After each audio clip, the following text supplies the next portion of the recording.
Hi, welcome back.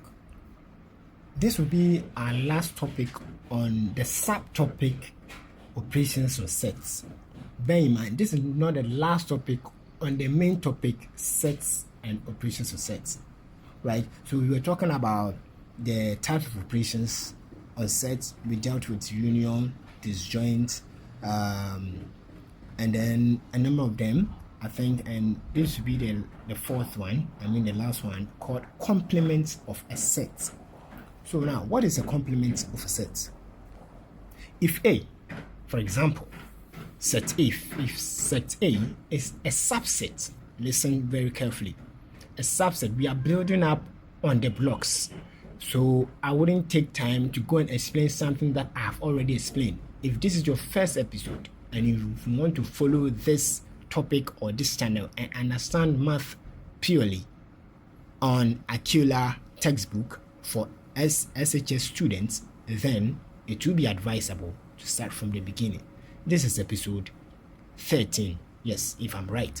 Now, we are saying that if set A is a subset of the universal set U, right, or this symbol, then the complement of set A is the set of members which belong to the universal set U but do not belong to A. Take it again. If set A is a subset of the universal set U, or this symbol, then the complement of set A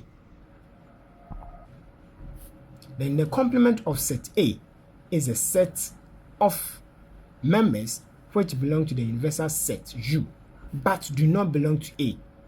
Don't worry, we will take examples, you understand them very carefully. But what I mean is, whenever you are doing math, don't underestimate the English aspect of it, because it's with this statement or instructions that we get to understand what the subject or the topic or the question is all about. Right, so let's continue. The complement of A is written as A. So usually we look for the complement of a set itself, not any other complement. So we are talking about the set A, right? So complement of set A should be this, not any other. For instance, we don't look at a set A under consideration and then we go and look for the complement of B. We won't get it, right? So take note. So a complement of a set is the main set that we are looking at. So we are considering the set, the set itself, and then the universal set. It's out of these two sets that we can get the complement. Don't look at a set A and go and look for the complement of B. You will be doing the wrong thing. So that's one point to note. So now let's continue. In particular, the complement of a set is equal to the element in the universal set minus the element in the set under consideration, like I said earlier. And the set under consideration is what you are looking at, not any other set. So the set itself and then the universal set. So for example, where we have the universal set, this example, either U or this symbol. Now we have it to be 1, 2, 3, 4, 5, 6. Now, and then we look at set A, the original set of A, we have 3, 4, 5. So the complement of A will be the set that is here, is in the universal set, but not in A. Once again, the members or the elements that are in the universal set, but not in A. So if you have 1, 2, 3, 4, 5, 6, and we have 3, 4, 5, automatically the members that are not in this universal set are 1, 2, and 6. Check here. 1 is not here, 2 is not here, 6 is not here. So the complement of it is this. We are not going to look at any other set. If you are going to consider any other set, then that's the set that we are talking about. So if it's set AB, then we are talking about set B. If it's set C, we are talking about set C. And nothing more, nothing else. Don't be looking at anywhere else. It's as simple as that. So the sets that are in the universal set but are not in the set that we are talking about, which in our case is A.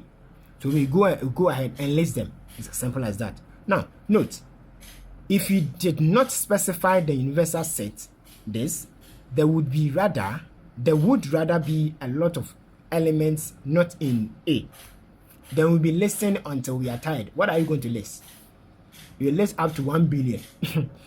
So that's what. So we be looking at the question and what the question is talking about. It's as simple as that. Let's continue. So now, in a Venn diagram representation, right, the complement of set say A is the entire region outside the set but within the universal set, right? So this is set A, right? And we have the union. The union set is the whole thing, right? And this is set A. This is a union set. So the complement is here. So we said, so the complement is set, the members that are here, they are in the universal set here, in this region, they are here. That's why we have here, but not here. So that is the representation. It's as simple as that. Just watch and learn. Now let's look at some properties of the complement of a set. So we have already explained that, but we want to outline them.